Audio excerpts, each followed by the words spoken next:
हमारे पौराणिक ग्रंथों के अनुसार 4 युगों की मान्यता है: सतयुग, त्रेता युग, द्वापर युग और कली युग। वर्तमान में कलिकाल अर्थात कलयुग चल रहा है। कहते हैं कि कलयुग में पाप अपने चरम पर होगा।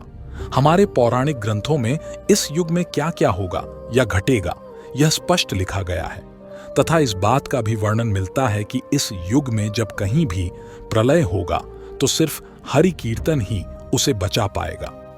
आइए जानते हैं कि भगवान कल्कि कलयुग का अंत किस प्रकार करेंगे। दोस्तों, वीडियो शुरू करने से पहले एक छोटा सा निवेदन है कि सच्ची श्रद्धा से कमेंट बॉक्स में जय नारायण लिखकर परमात्मा को अपना आभार जरूर प्रकट करिएगा। आप देख रहे हैं रोज का ज्ञान यूट्यूब चैनल। कलयुग का वर्णन करते हुए भगवान श्री कृष्ण कहते हैं कि कलयुग में ऐसे लोगों का राज्य होगा जो दोनों ओर से शोषण करेंगे, बोलेंगे कुछ और करेंगे कुछ, मन में कुछ होगा और कर्म में कुछ। इसी प्रकार कलयुग में ऐसे लोग रहेंगे जो बड़े ज्ञानी और ध्यानी कहलाएंगे। वे ज्ञान की चर्चा तो करेंगे, लेकिन उनके आचरण राक्षसी होंगे। बड़े पंडित और विद्वान कहलाएंगे, किंतु वे यही देखते रहेंगे कि कौन सा मनुष्य मरे और हमारे नाम से संपत्ति कर जाए। कलयुग का मनुष्य शिशुपाल हो जाएगा। कलयुग में मनुष्य मोह माया में ही बर्बाद हो जाएगा। किसी का बेटा घर छोड़कर साधु बनेगा तो हजारों व्यक्ति दर्शन करेंगे, किंतु यदि अपना बेटा साधु बनता होगा तो रोएंगे कि अब मेरे बेटे का क्या होगा। कलयुग में धनाढ्य लोग लड़के लड़की के विवाह में, मकान के उत्सव में, छोटे बड़े उत्सवों में तो लाखों रुपए खर्च कर देंगे, परंतु पड़ोस में ही यदि कोई भूखा प्यासा होगा तो यह नहीं देखेंगे कि उसका पेट भरा है या नहीं। उनका अपना ही सगा भूख से मर जाएगा और वे देखते रहेंगे। दूसरी ओर मौज, मदिरा, मांस भक्षण, सुंदरता और व्यसन में पैसे उड़ा देंगे, किंतु किसी के 2 आंसू पोंछने में उनकी कोई रुचि न होगी। मैं वासुदेव कृष्ण साधुओं की रक्षा करने के लिए, पापियों का संहार करने के लिए और धर्म को दोबारा स्थापित करने के लिए हर युग में बार बार अवतार लूंगा। दोस्तों, महाभारत में अर्जुन से कही इस बात के पीछे छिपी हुई एक ऐसी कहानी जिसका राज शायद ही कोई जानता है, एक ऐसी भविष्यवाणी जो आज हमारी आंखों के सामने सच होती नजर आ रही है। आज हम एक ऐसे युग में जी रहे हैं जहां मर्यादा और धर्म की ताकत कम हो रही है और अधर्म, हिंसा और दुख का असर इस पृथ्वी पर बढ़ता जा रहा है।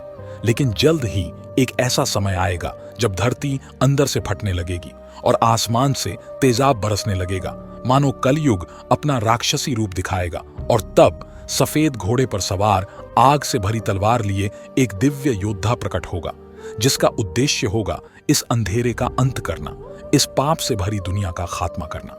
ये कथा है भगवान विष्णु के 10वें और आखिरी अवतार की। ये गाथा है कल्कि अवतार की। कलयुग समय चक्र के 4 युगों का आखिरी युग है। घोर अंधकार और विनाश से भरा हुआ एक ऐसा समय जहां सत्य की आवाज को धोखाधड़ी से दबा दिया जाता है और पाप इतना बढ़ जाता है कि धर्म और अच्छाई का नामोनिशान नहीं बचता। क्रूरता, लालच और हिंसा जैसी चीजें इंसान को अंदर से काला और खोखला बना देती हैं। सतयुग, त्रेता युग और द्वापर युग के बाद आज हम इसी कलयुग में जी रहे हैं। शास्त्रों की माने तो कलयुग की उम्र 4,32,000 है, जिसमें से 5,000 से ज्यादा साल बीत चुके हैं। और ऐसा माना जाता है कि कलयुग के पहले 10,000 साल कलयुग के किशोरावस्था के होंगे, जहां अच्छाई और धर्म की हल्की किरण बची होगी, जहां अभी भी देवी देवताओं को पूजा जाता होगा और धर्म का पालन होगा। लेकिन 10,000 सालों के बीतने के बाद एक ऐसा समय आएगा जब इंसानियत का घिनौना चेहरा सबके सामने आ जाएगा। कलयुग में मानव का मन नीचे गिरेगा, उसका जीवन पतित होगा। यह पतित जीवन धन की शिलाओं से नहीं रुकेगा, न ही सत्ता के वृक्षों से रुकेगा, किंतु हरि नाम के एक छोटे से पौधे से, हरि कीर्तन के एक छोटे से पौधे से मनुष्य जीवन का पतन होना रुक जाएगा। अपनी तुच्छ बुद्धि को ही शाश्वत समझकर कुछ मूर्ख ईश्वर की तथा धर्म ग्रंथों की प्रामाणिकता मांगने का दुस्साहस करेंगे। कलयुग में थोड़े से धन से मनुष्यों में बड़ा घमंड होगा। स्त्रियों को अपने केशों पर ही रूपवती होने का गर्व होगा। कलयुग में स्त्रियां धनहीन पति को त्याग देंगी। उस समय धनवान पुरुष ही स्त्रियों का स्वामी होगा। जो अधिक देगा उसे ही मनुष्य अपना स्वामी मानेंगे। उस समय लोग प्रभुता के ही कारण संबंध रखेंगे। बुद्धि धन के संग्रह में ही लगी रहेगी। सारा धन उपभोग में ही समाप्त हो जाएगा। कलयुग की स्त्रियां अपनी इच्छा के अनुसार आचरण करेंगी। हाव भाव भोग विलास में ही उनका मन लगा रहेगा। अन्याय से धन पैदा करने वाले पुरुषों में उनकी आसक्ति होगी। लोग बिना स्नान करे ही भोजन करेंगे। देव पूजा, अतिथि सत्कार, श्राद्ध और तर्पण की क्रिया कोई नहीं करेगा। कलयुग की स्त्रियां लोभी, नाटी, अधिक खाने वाली और मंद भाग्य वाली होंगी। कलयुग में राजा प्रजा की रक्षा न करके बल्कि कर के बहाने प्रजा के ही धन का अपहरण करेंगे। अधम मनुष्य संस्कारहीन होते हुए भी पाखंड का सहारा लेकर लोगों को ठगने का काम करेंगे। उस समय पाखंड की अधिकता और अधर्म की वृद्धि होने से लोगों की आयु कम होती चली जाएगी। उस समय 5, 6 अथवा 7 वर्ष की स्त्री और 8, 9 या 10 वर्ष के पुरुषों से ही संतान होने लगेंगी। मनुष्य की औसत आयु 20 वर्ष ही रह जाएगी। 5 वर्ष की उम्र में ही स्त्री गर्भवती हो जाया करेगी। 16 वर्ष में लोग वृद्ध हो जाएंगे और 20 वर्ष में मृत्यु को प्राप्त हो जाएंगे। इंसान का शरीर घटकर बौना हो जाएगा।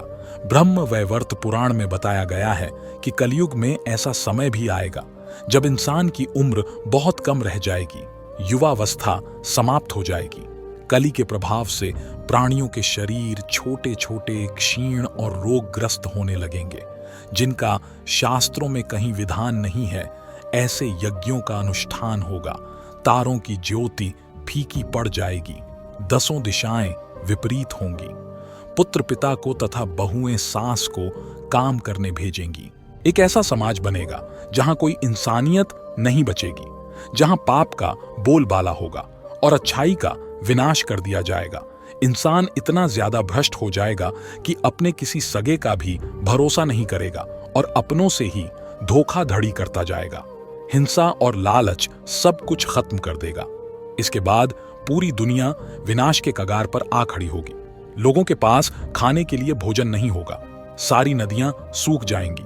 आसमान में अंधेरा छा जाएगा और तेजाब की बारिश होगी। धरती सूखकर अंदर से फटने लगेगी, क्योंकि कली नाम का एक खतरनाक और ताकतवर असुर जो क्रूरता, हिंसा और लालच का प्रतीक है, वह अपनी चरम सीमा पर होगा। अंधकार से भरा हुआ उसका काला रंग उसकी चमड़ी जैसे खुदरी हुई, मुंह से निकलते हुए बड़े बड़े दांत और लालच से भरी हुई ज्वाला जैसी उसकी लाल जीभ, आग जैसी चमकती हुई उसकी आंखें और उसके शरीर से आती हुई भयानक बदबू।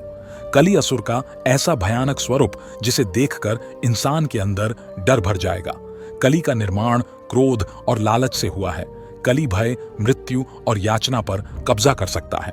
लालच, जलन और हिंसा इसके हथियार हैं। इनका इस्तेमाल करके वो लोगों को अपने वश में करता है और उन्हें अपना भक्त बनाता है। ऐसा माना जाता है कि कली आगे चलकर इतना खतरनाक हो जाएगा कि इंसान देवी देवताओं को छोड़कर कली की पूजा करने लगेंगे और हर तरह का पाप करने के लिए तैयार हो जाएंगे। गाय भी बकरियों की तरह छोटी और कम दूध देने वाली हो जाएगी। कलयुग के अंत में संसार की ऐसी दशा होगी कि अन्न भी नहीं उगेगा। लोग मछली मांस ही खाएंगे और भेड़ व बकरियों का दूध पिएंगे। पुत्र पिता का और पिता पुत्र का वध करके भी उद्विग्न नहीं होंगे। अपनी प्रशंसा के लिए लोग बड़ी बड़ी बातें बनाएंगे, किंतु समाज में उनकी निंदा नहीं होगी। एक हाथ दूसरे हाथ को लूटेगा। कलयुग में लोग शास्त्रों से विमुख हो जाएंगे। अनैतिक साहित्य ही लोगों की पसंद हो जाएगा। बुरी बातें और बुरे शब्दों का ही व्यवहार किया जाएगा। स्त्री और पुरुष दोनों ही अधर्मी हो जाएंगे। स्त्रियां पतिव्रत धर्म का पालन करना बंद कर देंगी और पुरुष भी ऐसा ही करेंगे। स्त्री और पुरुषों से संबंधित सभी वैदिक नियम विलुप्त हो जाएंगे। इसका असर उनके शरीर पर भी पड़ेगा। मनुष्य का शरीर धीरे धीरे एक भयानक रूप लेने लगेगा। उसकी शक्ल एक नरभक्षी राक्षस जैसी बन जाएगी। लोग किसी को भी मारकर उसका मांस खाएंगे। कली का असर इतना गहरा होगा कि चारों ओर विनाश का बोलबाला होगा। हर जगह चोरी चकारी, लड़ाई झगड़े और खून खराबा होगा। यह दुनिया अपने आप को पूरी तरह तबाह करने की कगार पर पहुंच जाएगी। और जब ऐसा होगा तब भगवान विष्णु अपना 10वां अवतार लेंगे और कल्कि के रूप में धरती पर जन्म लेंगे। देवदत्त नाम के सफेद घोड़े पर सवार, सूर्य की किरण जैसी चमक और हाथ में उज्जवल तलवार होगी और उनके शरीर से उभरता हुआ एक तेज होगा। उनकी गहरी आंखें होंगी जिसमें ऐसी दृष्टि होगी जो किसी के भी दिल में झांक कर उसके अंदर की सच्चाई को देख लेगी। उनका चेहरा साक्षी होगा उनके दृढ़ संकल्प का और उनका शरीर एक महान योद्धा जैसा होगा जो उनके बल और साहस का प्रतीक होगा। भागवत पुराण में लिखा गया है कि कल्कि इतने शक्तिशाली होंगे कि वह बड़ी आसानी से लाखों की तादाद में दुष्टों का खात्मा कर पाएंगे।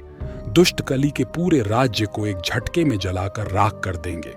कल्कि पुराण में बताया गया है कि कलयुग खत्म होने से कुछ ही साल पहले वैशाख महीने की पूर्णिमा के 12 दिन बाद कल्कि का जन्म होगा। कल्कि का जन्म उत्तर प्रदेश के एक संभल नाम के गांव में होगा। कलयुग में भगवान कल्कि के पिता भगवान विष्णु के भक्त होंगे तथा उन्हें वेद और पुराण का भी ज्ञान होगा। उनके पिता का नाम विष्णु यश और माता का नाम सुमति होगा। राम अवतार की तरह कुल 4 भाई होंगे, भगवान कल्कि, सुमंत, प्राज्य और कवि। ये सभी मिलकर धर्म की स्थापना करेंगे। भगवान कल्कि के 4 पुत्र और 2 पत्नियां होंगी। उनके पुत्रों के नाम जय, विजय, मेघमाल और बलाहक होंगे और पत्नी लक्ष्मी रूपी पद्मा और वैष्णवी रूपी रमा होंगी। और उन सभी का उद्देश्य होगा कली का संहार करना, कलयुग का अंत करना, अधर्म का नाश करना और धर्म की पुनः स्थापना करना। कल्कि मानव का अवतार लेकर आएंगे, लेकिन उनका रूप एक योद्धा जैसा होगा। ऐसा माना जाता है कि कल्कि अवतार की मदद करने के लिए 7 चिरंजीवी आएंगे जो सदियों से अपना कर्म पूरा करने का और कल्कि अवतार से मिलने का इंतजार कर रहे हैं। और वो 7 चिरंजीवी हैं: हनुमान, वेदव्यास, परशुराम, राजा बलि, अश्वत्थामा, विभीषण और गुरु कृपाचार्य। वेदव्यास, गुरु कृपाचार्य और अश्वत्थामा भगवान कल्कि के पैदा होने के समय ही उनका दर्शन करने जाएंगे और वही उनका नामकरण करेंगे। इसके अलावा परशुराम उन्हें अपनी शरण में लेंगे और उन्हें वेद, पुराण, अस्त्र शस्त्र आदि 64 कलाओं की शिक्षा देंगे। इसी तरह यह सारे चिरंजीवी किसी न किसी तरीके से कल्कि अवतार का उद्देश्य पूरा करने में उनकी मदद करेंगे और इसी तरह कली के संहार की तैयारी होगी। जब युद्ध का समय आएगा उस दिन आकाश में बादल गरजेंगे, पूरी पृथ्वी पर सन्नाटा फैल जाएगा। ऐसा लगेगा मानो सब कुछ रुक गया हो। आखिरकार कल्कि दिव्य सफेद घोड़े पर सवार, तेज तलवार लिए अधर्म का अंत करने के लिए कली की नगरी में प्रवेश करेंगे। युद्ध भूमि में कदम रखते ही उनके अंदर से एक तेज रोशनी बाहर आएगी और उनका दिव्य रूप चमक उठेगा। वहीं दूसरी तरफ कली अपना भीषण रूप लेकर अपनी पूरी शक्तियों के साथ खड़ा होगा और फिर शुरू होगा एक महायुद्ध। कली भी अपनी सारी शक्तियों और अपने सारे दूतों के साथ कल्कि पर हमला करेगा। यह युद्ध इतना घमासान होगा कि पूरी पृथ्वी कांप उठेगी। चारों ओर हाथी घोड़ों की आवाज, तीरों का टकराना और गदाओं की आवाज गूंजेगी। युद्ध भूमि पूरी तरह खून से लथपथ हो जाएगी। अंत में कली कमजोर पड़ जाएगा। उसके शरीर पर कई सारे घाव हो जाएंगे जिससे बदबू आने लगेगी। उसके चेहरे पर एक लंबा घाव होगा जिससे काला खून निकल रहा होगा। इसके बाद कल्कि की तलवार की आग से कली की पूरी नगरी को जला दिया जाएगा, जिसमें कली भी जलकर नष्ट हो जाएगा। आखिरकार बुराई की हार होगी और अधर्म का अंत होगा। कली के मरते ही कलयुग का चक्र पूरा होगा और समय का नया चक्र शुरू होगा और कल्कि अवतार एक नए युग की स्थापना करेंगे।